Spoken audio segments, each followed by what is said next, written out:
Hello and welcome to episode 11 of the Driver's Debrief. I'm your host, Nicholas Patty, and this is going to be a little bit of a slower episode than what we're used to. Obviously, the racing season is slowing down. It's coming to a close across the world in various series. But we had a big week, not just for the election, but we had a big week when it comes to everything in the automotive and motorsports world. We wrapped up another championship this week. We had the world's biggest automotive aftermarket show and more. But before we jump into all of the news, make sure to follow on X at Drivers Debrief. If you're watching this live, welcome and thank you for coming by the live stream. If you're watching this on playback on YouTube or on Rumble at Drivers Debrief, thank you very much. Please don't forget to like and subscribe. And on occasion throughout this episode, we're going to drop a few conversation pieces, a few conversation topics. I'd love to see you get involved and comment what you think in the comments on both Rumble, X, and on YouTube. All right, so let's just jump straight into it. I've been working on these notes over the weekend and into this morning. So on the agenda, we have our little car corner that we're going to discuss. We have a SEMA recap in the car corner, and then we move on to the cool down room where we get into some motorsports news. And then the only race we're going to be talking about this weekend is NASCAR, because that is really all that happened. No MotoGP, no Formula One. So let's get into the car corner. Mazda has confirmed the SP concept that we saw last year will serve as the basis for Mazda creating a new rotary engined sports car. So Mazda and JDM fans rejoice. Obviously, Toyota, Nissan have still been making their two-seater sports cars. Mazda's been really kind of left out to dry. I guess the last Mazda that was really a sports car was the RX-8, and that was 15 years ago. So Mazda coming back into the fray and coming back in properly with the rotary. Speaking of not doing things properly, Dodge has reaffirmed to Road and Track that they have zero future plans for the V8. So it looks like we're going to be stuck with the Hurricane and hybrid platforms for the foreseeable future. Oh, yeah. Ooh, good coffee. So moving on to our little SEMA recap. So I picked three of my favorite cars from SEMA. And favorite is for different reasons. Let's just say that. We have some jokes. And by jokes, I mean joke of a car. And then we have some cars that we're actually really excited about, really enjoyed seeing and thought were awesome. So let's start with the joke. If you are alive and have social media and have car or racing related stuff on your feed, you will know the exact car I'm about to talk about. Its reputation precedes it.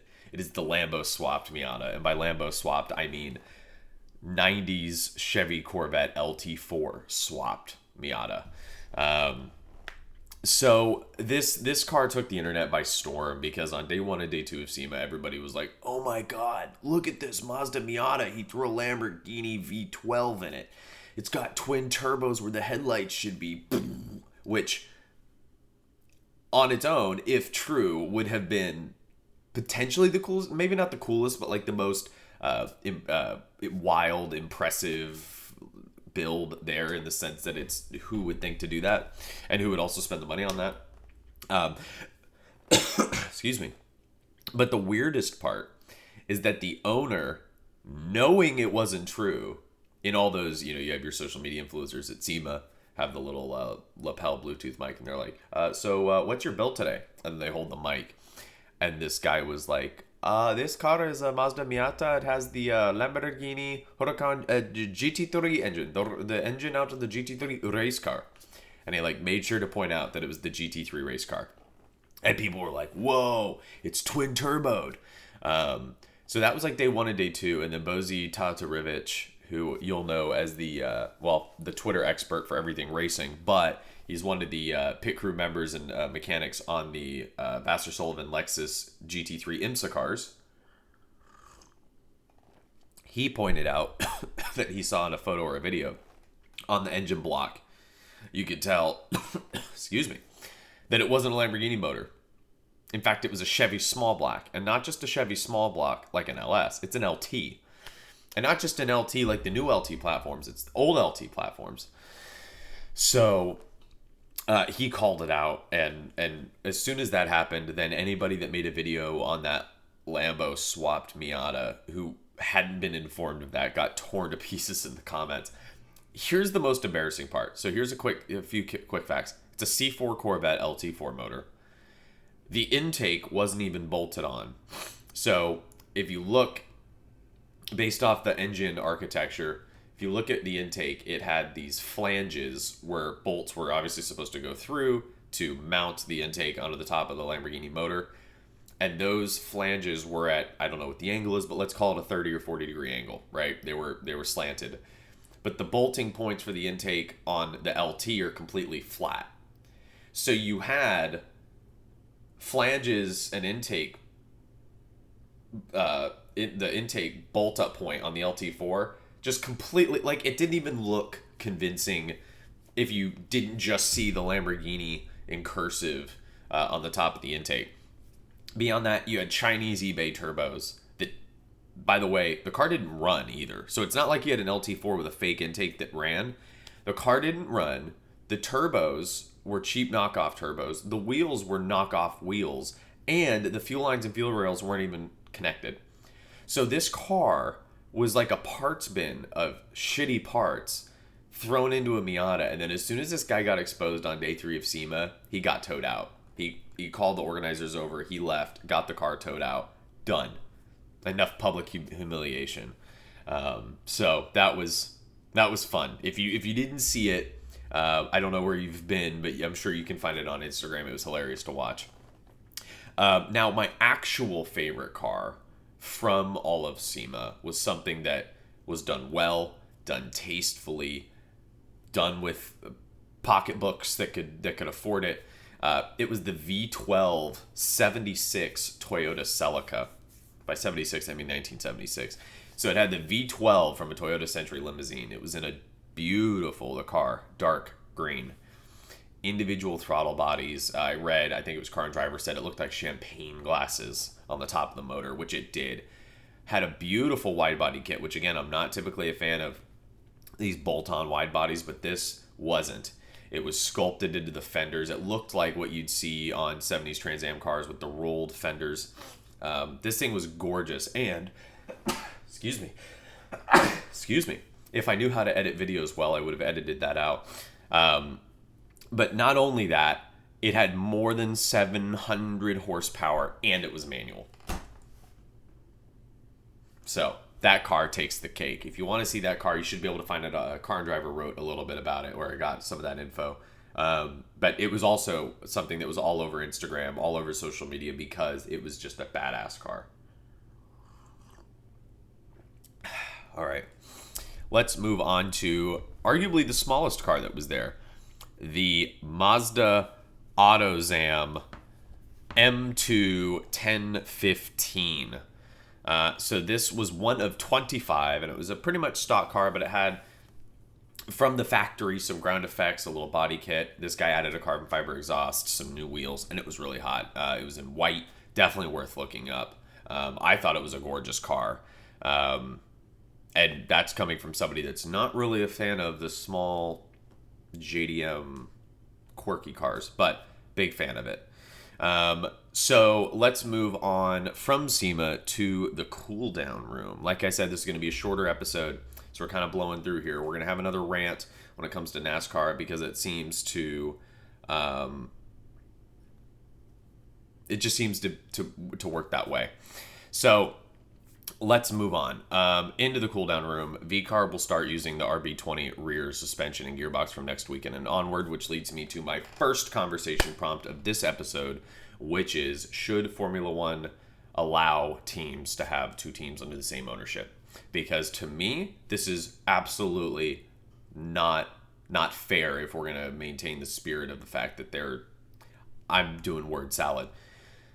It's not fair because the whole point is that they're separate teams and competitors, And you don't have, like you would with Haas buying a Ferrari motor where you're allowed to sell motors to other teams. It's suspension components and a gearbox, which is not at all something that other teams sell to one another. That's something that each team develops, designs, engineers, and then they incorporate into their package. So let me know what you think in the comments, either on Rumble, YouTube, or here on X.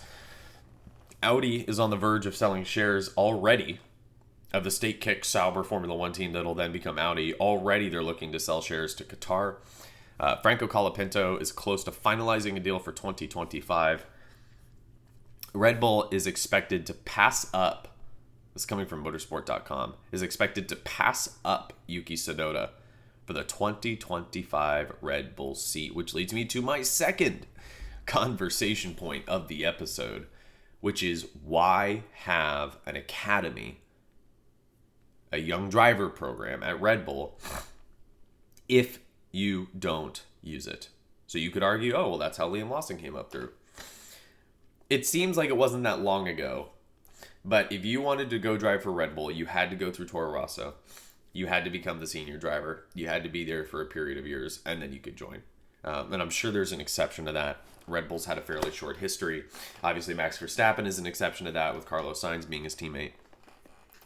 But Yuki Tsunoda was signed and has done every single thing right. Consistently outperforms his teammate, including Daniel Ricciardo. Has shown maturity and growth over his years in the sport. Has scored consistently in the top 10, getting points for VCARB, AlphaTauri, whatever you want to call it. Has done tests with Red Bull. Has stayed in the Red Bull family. He hasn't been entertaining contracts from other teams. All of this for him to be overlooked and disrespected like this, because with all the seat drama news, you know who never enters the conversation to replace Checo is Yuki. But why wouldn't he be? He's the senior driver at VCARB. He's competed and outperformed every teammate he's had at the team. He's been doing tests with Red Bull. And obviously you have the Honda connection there. I know Honda's moving away from Red Bull after this year, I believe, or after next year. But I don't understand. I genuinely don't. If Red Bull passes Yuki up, if I'm Yuki, I'm going elsewhere. And you look at the talent Red Bull's lost because of their mismanagement of Toro Rosso and VCARB. You have Carlos Sainz. You will have Yuki Tsunoda here, Alex Albon, Pierre Gasly. I mean, a lot of people. Pierre Gasly just getting a podium in an Alpine. Obviously, Carlos being a race winner with Ferrari and everything.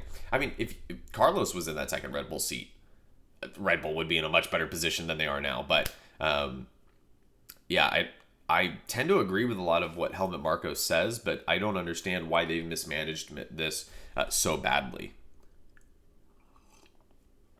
So comment below. Maybe you can explain it to me. Gabriel Bortoleto has signed with Sauber for 2025, but he will stay there through the transition to Audi in 2026.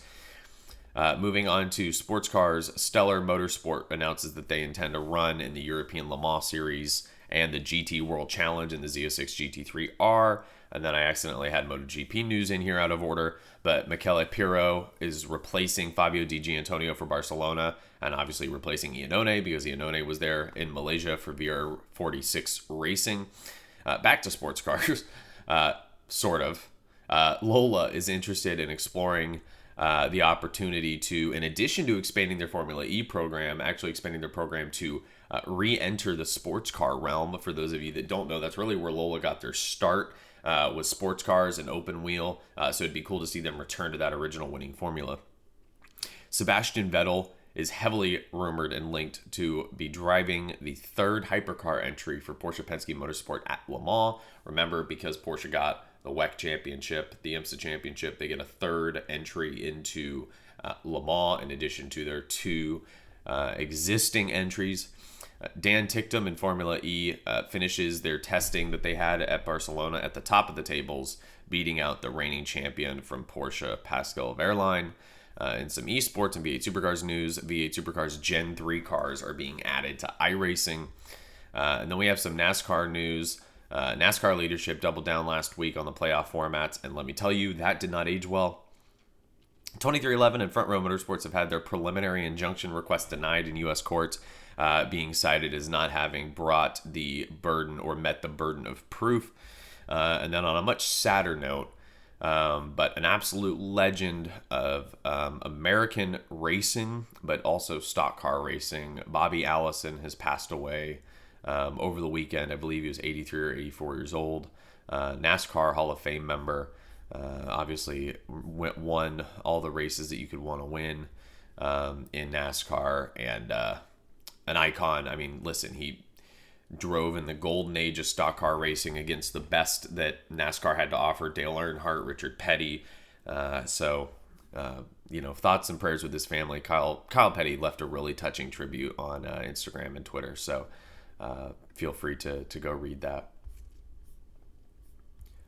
Moving into NASCAR at Phoenix. So let's first go ahead and talk about the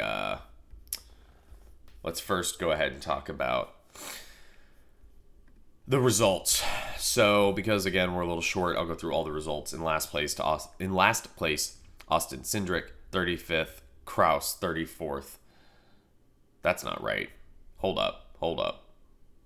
That was the March race. I don't want March.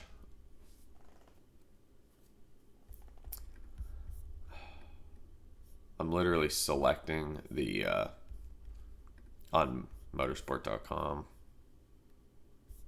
the second Phoenix race, but that's not working. Well, screw the results, I guess. We're just going to go into the talking points. So, ladies and gentlemen, you're deserving three-time NASCAR Cup Series champion Joey Logano. Okay, so there's really nothing to talk about in NASCAR if it isn't drama. So Joey Logano won the NASCAR championship. So before we get into the NASCAR specific drama, let's go through Team Penske's accomplishments this year. Rolex 24 winners, Indy 500 winners, Le Mans 24 pole sitters, IMSA GTP champions, WEC Hypercar champions, NASCAR Cup Series champions. That leaves the captain with 47 championships in the team's career. So let's go through how deserving Joey Logano is of the championship. So Joey Logano had 4 wins this year, 5 overtimes, and all of them were fuel mileage wins. He had 7 top 5s, 13 top 10s, 3 poles, around 500 laps led. His average finish was 17th.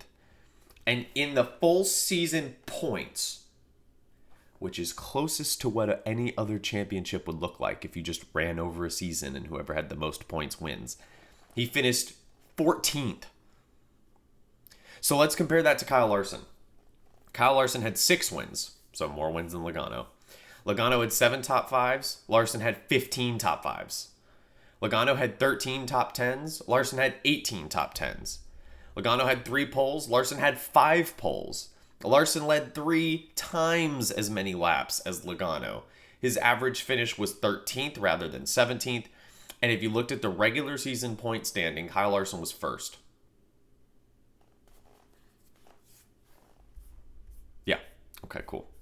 I'm glad we all feel the same about that. Let's see, where else is I had more Joey Logano slander here saved in my X. Okay, so Joey Logano had the fewest top 5s of any Cup Series champion. He had the fewest top 10s of any Cup Series champion, and he had the lowest average finishing position of any Cup Series champion. So what we really have to ask ourselves with NASCAR, especially after the fact that the ownership said we are not tweaking it, we like how the system works, we think it's effective, we think it's cool. No. You're the only one that thinks that.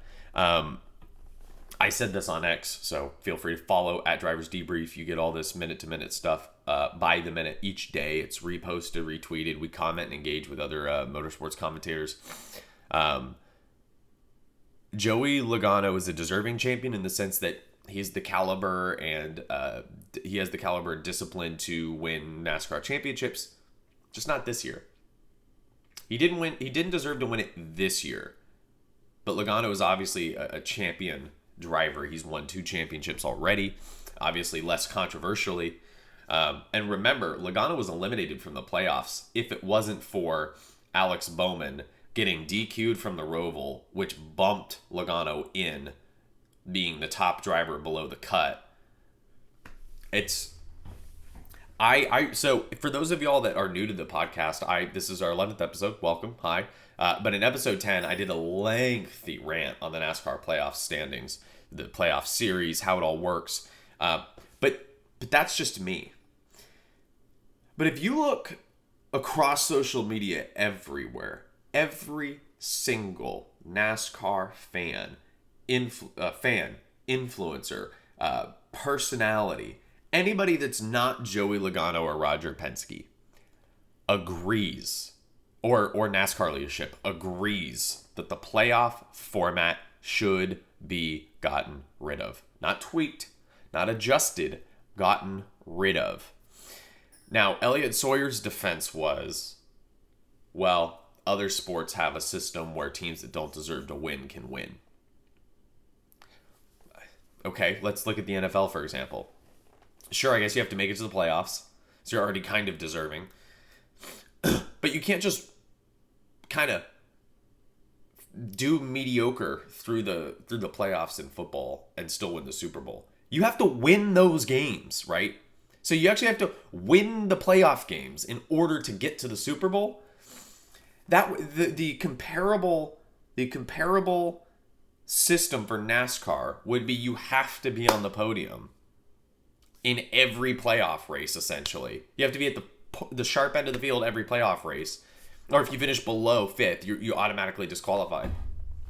So a team that maybe had a worse record over the duration of a season could win the Super Bowl, but they'd have to win every single playoff game. They'd still have to earn that and beat teams that are theoretically more deserving. But if you beat those teams, then that kind of proves the point, right? That you are deserving. Logano didn't have to beat the better drivers up until this last race. It would be as if a team could go through the whole playoffs without winning in the NFL, and then, well, we did better than the rest in the Super Bowl. No, that's not how it works. You have to win. And again, that was Elliott Sawyer's comparison, his defense. I think it's stupid. I think it's bogus. Just do a regular season. And the other thing is it diminishes what a regular season champion is. Who the hell gives a shit then? Who cares if you're a regular season champion? It doesn't mean anything. And beyond that, if you're going to look in the history books, you're going to look in the history books and see Dale Earnhardt had 7 NASCAR Winston Cup championships. Joey Logano has 3 Cup Series championships. Do you think this championship Logano just won was as difficult as any of those 7 that Earnhardt won? Logano didn't have to do what Earnhardt had to do in those 7 championships, which this is really why comparing numbers and comparing generations of drivers is so difficult when you have massive regulation changes like this. On paper, Logano's 3-time champion. But Earnhardt, and again, I'm not an expert. I know I'm wearing the hat, but that doesn't mean I know everything. I don't know if Earnhardt ever finished 14th in a NASCAR Cup Series season. I don't know if anybody can fact check that in the comments, and maybe I'll look it up afterwards. I don't know if he ever finished that low over the course of a season throughout his career. And yet Logano can do that and also win the championship, right? So if Earnhardt finished 5th, let's say, in one of the years when he didn't win a championship, he didn't get a championship because he finished 5th. But under these rules, he could have finished 5th and then still won a championship. Would he be a 14-time champion? Would he be a 15-time champion? Yeah, that's all I got. It's NASCAR and it sucks. So let's look. Oh, okay. A couple other things. Martin Truex Jr., his final race of his career, and he got pole coming into it, so good for him. FedEx ends its partnership with Joe Gibbs Racing. We knew that already, but this was the last race with them as primary sponsor. And this was the last race for Stewart-Haas Racing in NASCAR as the team closes its doors after 14 years. And then this was the three-peat for Team Penske in NASCAR Cup Series championships. You had Logano 22, Ryan Blaney 23, Logano 24. So let's look forward what we have next weekend. We have Formula One Las Vegas. We have MotoGP Barcelona, and we have the FIA GT World Cup at Macau, which is going to be a super entertaining episode next week for episode 12 of the Drivers Debrief. Guys, this was a shorter one, but it was no less drama-filled. So we will be back next Monday at 8 a.m. Central Time, live streaming here on X. These episodes will be uploaded on YouTube and on Rumble at Drivers Debrief. Thank you for the 25 subscribers on YouTube and the 7 followers on Rumble. If you haven't already, feel free to go check these out, follow, and like the video. Ladies and gentlemen, this has been episode 11 of the Drivers Debrief. I'll see you next time.